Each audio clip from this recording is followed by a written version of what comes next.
हो अरे मोरे राम हो राम।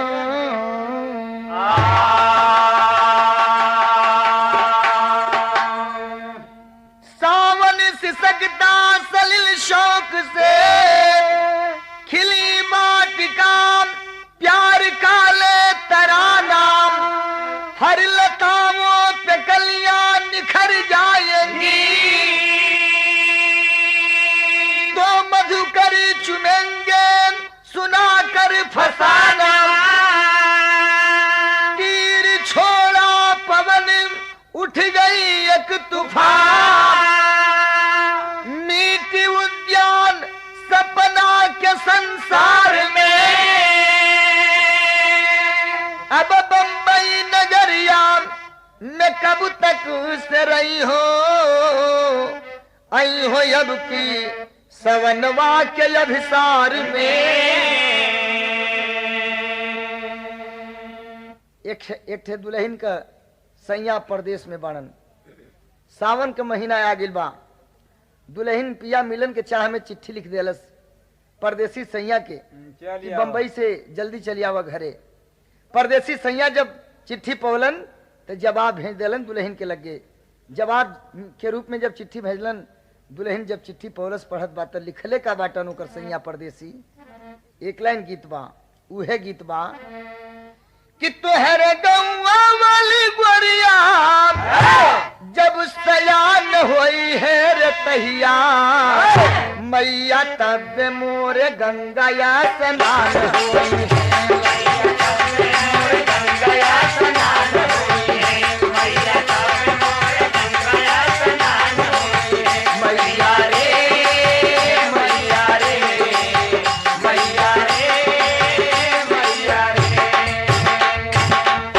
परदेसी सैया के चिट्ठी पढ़त बा लिखले का बाणन कि अरे अब की सवनवा मैं आई बगोरिया रे तोहरे मनवा के लालसा पुरई गोरिया।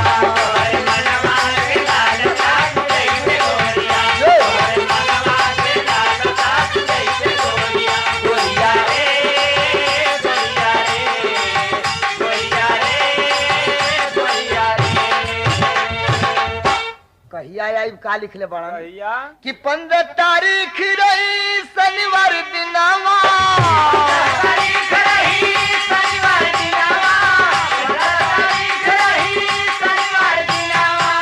ताही दिन उतरब कर साथ स्टेशनवा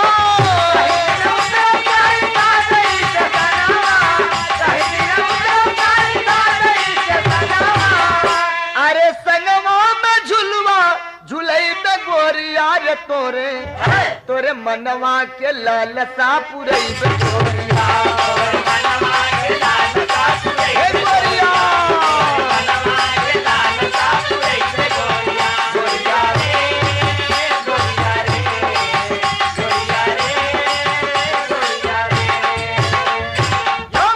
पंद्रह तारीख शनिवार के दिने स्टेशन पर उतर जाई तहिया 15 तारीख के अपने पिया के आवाई के इंतजार करत करत दुल्हन बेचैन हो गई।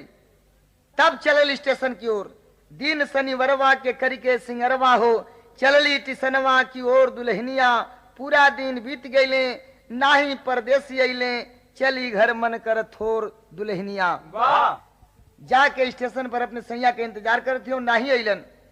दिन बीत गई निराश होकर घर की ओर लौटे लगल। आज जब घर की ओर लौटे लगल तब रास्तवे में एक ठे बात बढ़ गई। कौन बात तनी सा बढ़ जा तो एक लाइन यहाँ गीत बा गीत उहे बा कि काली माई हो तो नहीं के भहुआ लीलार काली माई हो तो नहीं के भहुआ लीलार काली माई हो तो नहीं के भहुआ लीलार। रास्ता में लौटानी के दाई भइल काम कि गैले रहिया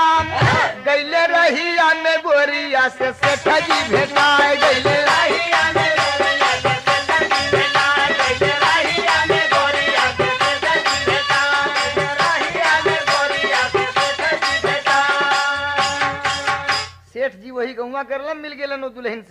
आज जब मिल गिलन तब भइल का कि मीठी मीठी बात कर ली हल भोराई, मीठी बात कर ली हल भोराई, मीठी बात कर ली हल भोराई।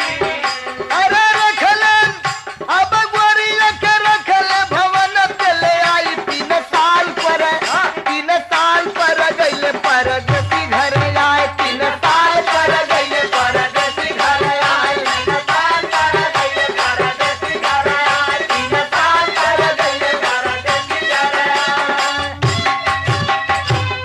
बाबूजी बात होवे लगल, पूछा तुमन सेठ जी कहाँ आई रहलू, बतौलस की सैया के अवाई के इंतजार में स्टेशन तक आयल रहली, आज आवे वाला रहलन नहीं अलन। निराश दुल्हन के चेहरा देख के, मन देख के, उदास देख के कहला कि चल चला हमारी घरे रहा, जब ले तुहार सैया नाम है हमरे घरे रहा, जब आज है तो तू अपने सैया के साथ अपने घरे चल जी। हाँ कहे का मतलब हर हर बात कर कर बहका के अपने घरे ले जाके रख ले। 3 साल गुजर गई, लेकिन 3 साल के अंतराल में वो दुल्हन से सेठ के यहाँ 2 ठे लड़का पैदा भइलन। और 3 साल के बाद में परदेसी के जब याद पड़ल तो छुट्टी लेके आ गिलन घरे। पता लगाया सेठ के घर रहती मेरी नार, जाकर देखा बीबी के संग खेलत 2 कुमार। जब परदेसी घरे अलन पता चल कि तो सेठ के घरे रहत हैं, पहुंचलन सेठ के दुआरी पर, देखलन कि दुल्हन बैठ के 2 ठे लड़कन के खिलावत हो। पूछलन कि हे गोरी, अरे यहाँ कैसे आ गयलू? हाई 2 ठे लड़का के घर हुन, दुल्हनिया करत कि दोनों लड़का हमरे हुन। हमसे पूछत हुआ कि यहाँ किसे आ गई, पहले ये बतावा कि तू यहाँ किसे आ गिला। तब सेठ जी ये परदेसी बताओ थुन अपनी दुल्हन से, का बताओ थुन? आ एक लाइन यहाँ गीत बा, गीत है बा कि अरे दिन दोपहरिया पड़न लाग डंका, दिन दोपहरिया पड़न लाग डंका, दिन दोपहरिया पड़न लाग डंका। दौड़ो सिपाही, अरे दौड़ो सिपाही, दौड़ो दरोगा, ले गई सारी रुपया मोरी डंका, ले गई सारी रुपया मोरी डंका, ले गई सारी रुपया मोरी डंका। लेकिन परदेसी बतौलन अपनी दुल्हन से, का बतौलन कि सलभ सो गया था, सलभ सो गया था, अब समाने जगाई, तो वहां से यहाँ तक हमें खींच लाई, यहाँ से यहाँ तक हमें खींच लाई, वहां से यहाँ तक हमें खींच लाई। सुना जब तुम्हारी याद पड़ल तई हवा तक आ गई। दुल्हन कहलस कि जब हमारी याद पड़ल तब तू यहाँ तक अला, तो सुनला हम यहाँ कैसे आ गई कि मोहब्बत का शोला शिकारी बना तो, मोहब्बत का शोला शिकारी बना तो, विवश हो बलम से यहाँ मैं हूँ आई, बलम से यहाँ मैं हूँ आई, बलम से यहाँ मैं हूँ आई। जब हम तुम्हारे इंतजार करत करत लाचार हो गए तब हम सेठ के यहाँ आईली। परदेसी कहले कि चिंता वाली बात नहीं खे, आईलू तब बढ़िया केलू, इतन निश्चित बा ऊ काम कि जलेगी समा तो पतंगे जलेंगे, समा तो पतंगे जलेंगे, समा तो पतंगे जलेंगे। जब दिया जरी तो फतिंगा जेबे करिया से जरे खातिर के। कहलस कि हाँ जब दीपक जली तो पतंगा जली हन सतई हो। हमार बात सुनला कि झूमेगी बसंती तो सुमन भी खिलेंगे, बसंती तो सुमन भी खिलेंगे, बसंती तो सुमन भी खिलेंगे, झूमेगी बसंती तो सुमन भी खिलेंगे। दोनों लड़कवन की ओर संकेत कर दे हलस दुल्हनिया। तब वो परदेसी का तुअन की चिंता वाली बात ना बा। अरे हमार बात माना, दोनों लड़कन के लेके चला आ कर का कि चलो प्यारी घर पर ललन को ली आई, अरे वहां से यहाँ तक हमें खींच लाई, वहां से यहाँ तक हमें खींच लाई, वहां से यहाँ तक हमें खींच लाई, वहां से यहाँ तक हमें खींच लाई। दुल्हन दोनों लड़कन के साथ में लिया कि अब चले के तैयारी करे लगल। तो भाव बात तेरी में कि अब परागी को पराग चाहिए, हाँ परागी को पराग चाहिए, तो जोगी जोग चाहता जोगी जोग चाहता भोग इसकी अनुरागी, परागी को पराग चाहिए। जोगी जोग चाहता भोग इसकी अनुरागी, परागी को पराग। जोगी जोग चाहता भोग इसकी अनुरागी, परागी को पराग चाहिए। दोनों लड़कन के लेके दुल्हन जब परदेसी सैया के साथ घरे चले के तैयारी कर लगलन तो ले आ गिलन कहीं से सेठ जी। देखलन की दुल्हनिया तो जाती है, दोनों लड़कवन को ले के भी ले जाते हो।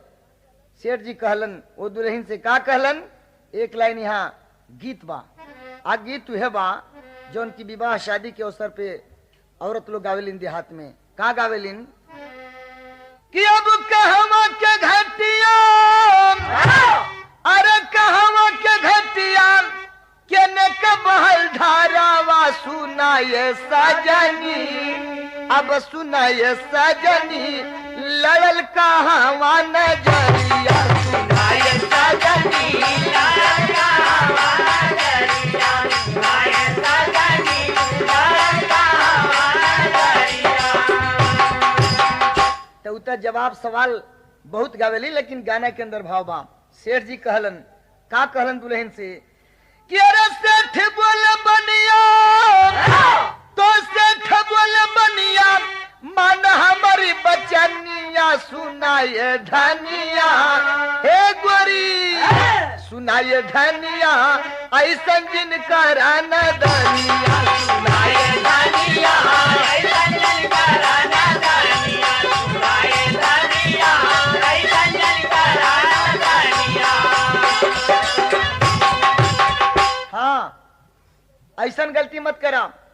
दुल्हन कहलस कि का गलती करत हैं, कहलन कि अकेले अइलू तो अकेले चल जाम, लड़कवन की काहे के ले जात हो, कहत हुवन कि अरे अकेले तू अइलू जाय अकेले जब मकानिया, सुनाए धनिया ऐसन जिन करा नदनिया। अकेले अइलू अकेले चल जाम, लड़कन के मत लेके जा। हम ही कहले थोड़े न रही कि अकेले यहाँ तीन तीन जने दो जने के साथ लेके जइहा। परदेसी बगल में उन कहले ए सेठ जी दिमाग होश में बा कि नाम, दोनों लड़का हमार होन जायदाम। सेठ जी कहले कि भैया नोट के गड्डी के चिता सजा के तोहके फूंक दे, लेकिन दोनों लड़कन के ना जाए दी। हमार वादा ही थोड़े नल की दोनों लड़कन के भी लेके जी हैं। परदेसी दुल्हन से कहले कि चलो जी चलो, मैं पंचायत के द्वारा जजमेंट करा लूंगा और जजमेंट करा करके मैं इन पुत्रों को प्राप्त कर लूंगा। देखा अब ओकर बिहाई एक तो 3 साल पर आयल बा परदेश से, अब दोनों लड़कनों का लालच करत बा। पंचायत में रिपोर्ट भी कर देलस। जब पंच लोग बैठलन तब पहले बारी आयल बयान लेवे कर। जब बयान लेवे लगना लोग तो पहले बारी आ गई परदेसी का। पूछल गई परदेसी से आपन बात बतावा, कौने बदे तू पंचायत बोलौले हुआ, बतावे शुरू कैलन। का बतौलन तनी सब जा। और एक लाइन यहाँ गीत बा, गीत है बाम कि अरे नई झुलनी के अब नई झुलनी के छैया बलमुद पहरिया बिताला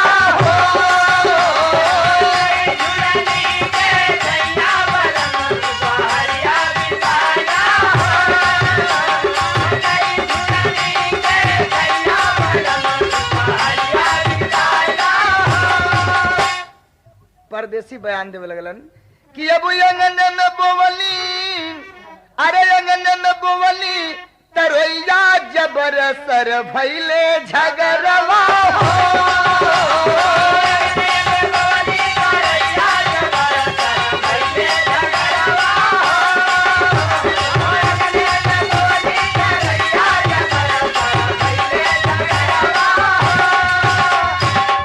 दुहाई पंच लोगन के, आप लोग जज हुआ फैसला दाम।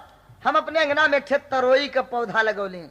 तरोई हाँ हाँ नेनुआ हो, नेनुआ जो उनका जला नेनुआ से पतिया। तो जब तरोई का पौधा लगौली सरकार वो पौधा बढ़ गई। अब पौधा बढ़ल तो कैलस कहा कि पौधा बढ़ल, अरे पौधा बढ़ल फरल दूसरे का अंगना,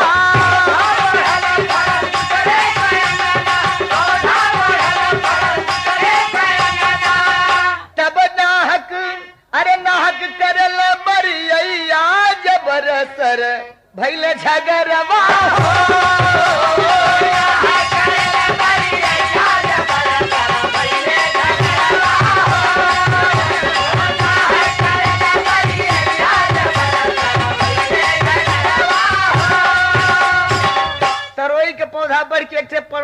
अंगना में जाके 2 ठे फर ले रहे। पड़ोसी का संकेत कैलन परदेसी सेठ जी के, आ 2 ठे फर का संकेत कैलन के दोनों लड़कवन के, आ तरोई का संकेत के ले रहलन दुल्हनिया के। सरकार जब तोड़े बदे गईली तब पड़ोसी आंगन वाला हमें डांट दलन कि हमारे आंगन में दोनों फल लगल बा, दोनों फल हमारा, तुहार अधिकारी पर ना बा। दुहाई सरकार लोगन के फैसला सुनावल जाए, दोनों फल हमें चाहिए कि जेकरे अंगना में पड़ोसी के अंगना में जो फरल बा वो पड़ोसी के चाहिए। कहलो कि ठीक बा, तुहार तो बयान हो गई। दूसरका नंबर पर बयान देवे के बारी आ गई दुल्हन का। दुल्हनिया बयान देवे लगल, सरकार हमरे पास दूध भी रहल, हड़िया भी रहल, दही खाए के एक दिन हमके मन कर देलस। आज जब दही खाए के मन कर देलस तो हम कैली काम। दुल्हनिया बयान देते हो, इहो छायावादी भाव में बयान देते हो, पोल ढकले बा लेकिन बयान का देते हो। गीत उहे बा, एक लाइन नमूना बा गीत के कि अरे ऊपर चढ़ता मोरी बहिया मुरुकली,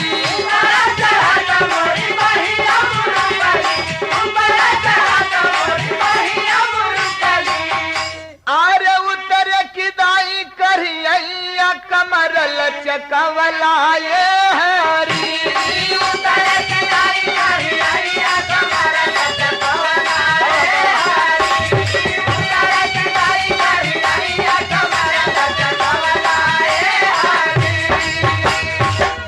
दुल्हनिया बयान देती हो कि दही खाए का विचार किलस, दूध बाम हरिया बाम जोरन ना रहल।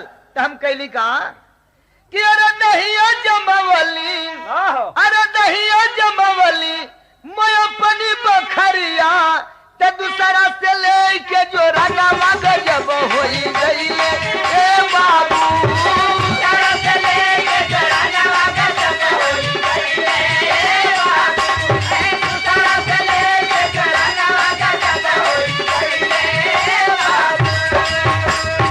एक ठे पड़ोसी के घरे से जोरन मांग के ले ली।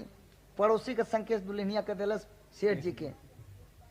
आज जब दही जमा लेनी जोरन डाल के, दही के मह के जब घी निकल ली तब भइल का कि करके मठाई, अरे करके मठाई जब घीवा निकल ली तब मांगे लागल या के बेई मनवा गजब होई गई ए बाबू,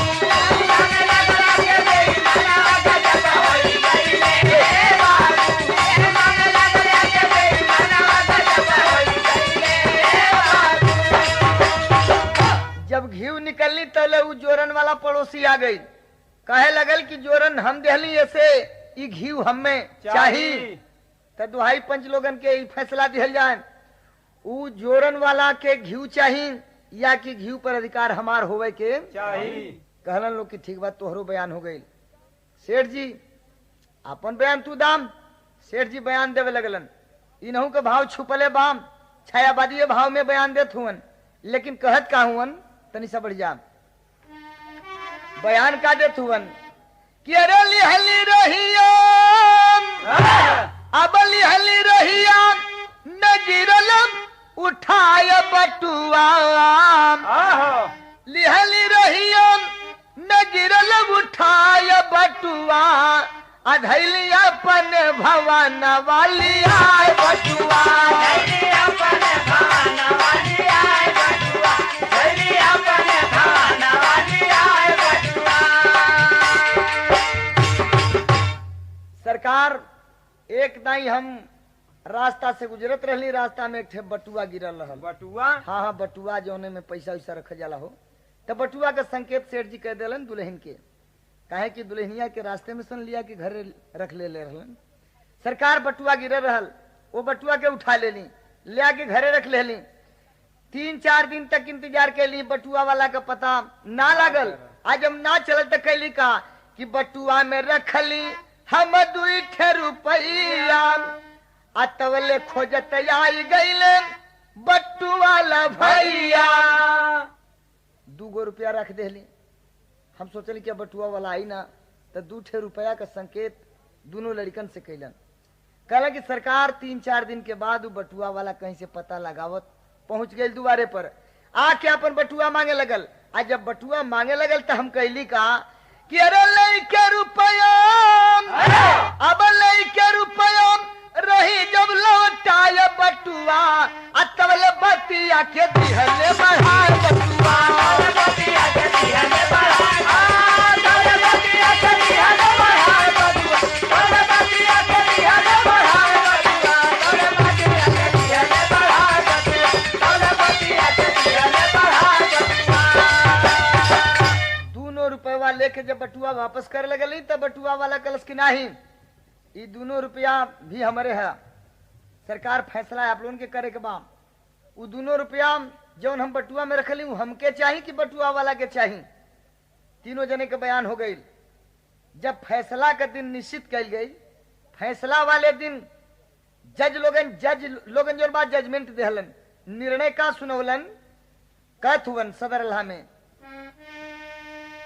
कि अरे जोरू जमीन दुनिया में होले भैया जोरू जमीन और जुआ दुनिया में भाई भाई में दिले दुश्मनी कराए बाबू भाई भाई में दिले दुश्मनी कराए और जेकर जमीन दुनिया में होले भैया जेकर जमीन दुनिया में होले भैया वही को होला अधिकार वो पर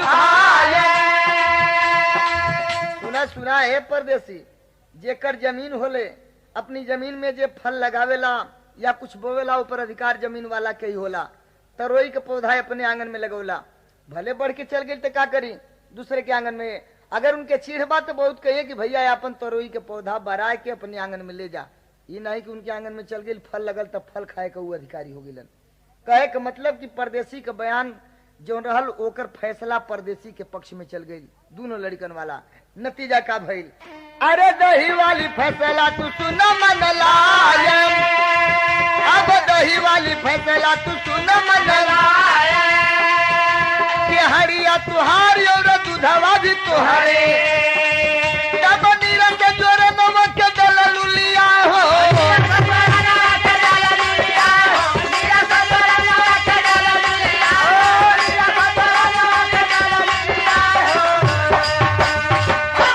के मठाई जब घिउआ निकाललू अरे करके मठाई जब घिउआ निकाललू तब मनत की बेरिया काहे न ले जाए हो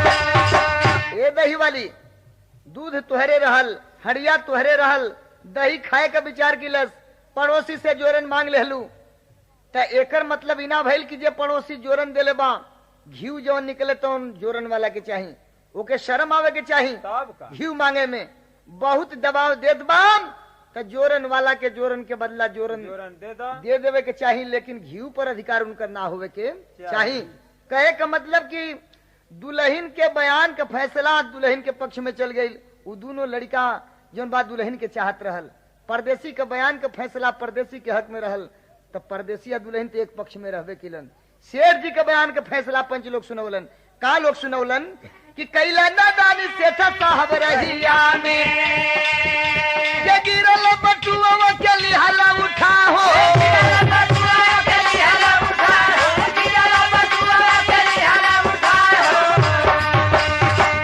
पहली गलती कैला शेर जी दूसरा के बटुआ रास्ता में गिरल रहल उ बटुआ उठा लेहला आज दूसर की गलती कैला कि वो बटुआ में 2 रुपया अपन रख देला तीसरी गलती कैला कि बटुआ वाला जब पता लगावत तोहरे द्वार पर आ गई बटुआ मांगे लगल चालाक रहता तो 2 रुपया घर में निकाल के छूछे ले जाके खाली बटुआ दे देले होता तो करी समहनवा का चुनहरा के दिखावे लगबा जब दिखावे लगला देखलस तो मांगी दे कि नहीं 2 रुपया हमार है तो कौनो प्रमाण कर ना बा कि 2 रुपया तू रखला हो सकेला बटुए वाला कही 2 रुपया हो तो तुहरे बयान का फैसला यह होत बा कि 2 रुपया तो के ना चाहिए बल्कि वो बटुआ वाला के चाहिए शेर जी का बयान का भी फैसला उल्टा हो गई इनके बयान के आधार पर भी दोनों लड़कन के परदेसी हकदार हो गिलन लेकिन बार बार पंच लोग कहथुन काम कि अरे मांगे जब लगले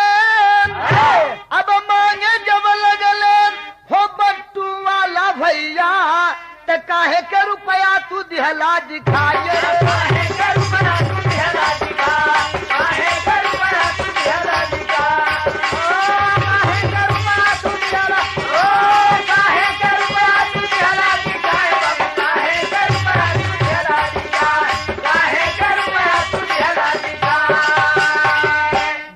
खुशबा परदेसी सुन के फैसला भइल काम कि अरे चलाम अब चलाम परदेसी तब भवनवा साथ दूलही आ गोदिया में ले के ललनवा साथ दूलही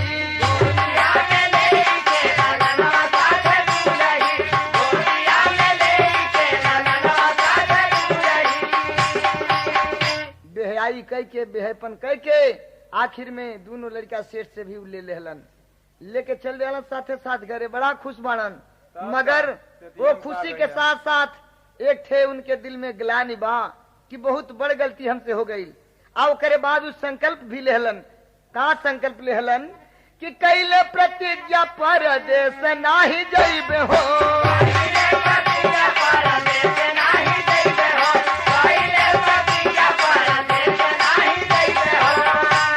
या तो परदेश ना जाई आ नहीं परदेश जाब तब 6 महीना साल भर पर घरे लौट के जरूर आई अपने परिवार से मिले बदे।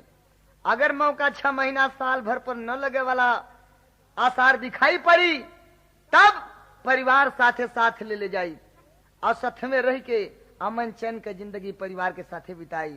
उहे उनके ज्ञान भयल तो कैले प्रतिज्ञा परदेश नाही जइबे हो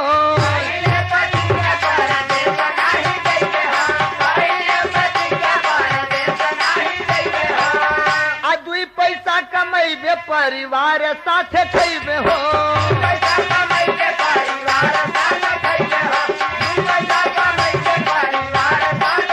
तो बरसी जब झूम के सवनवा साथे दूलही अरे बरसी जब झूम के सवनवा साथे दूलही तयंगन में झूलबा झूलनवा साथे दूलही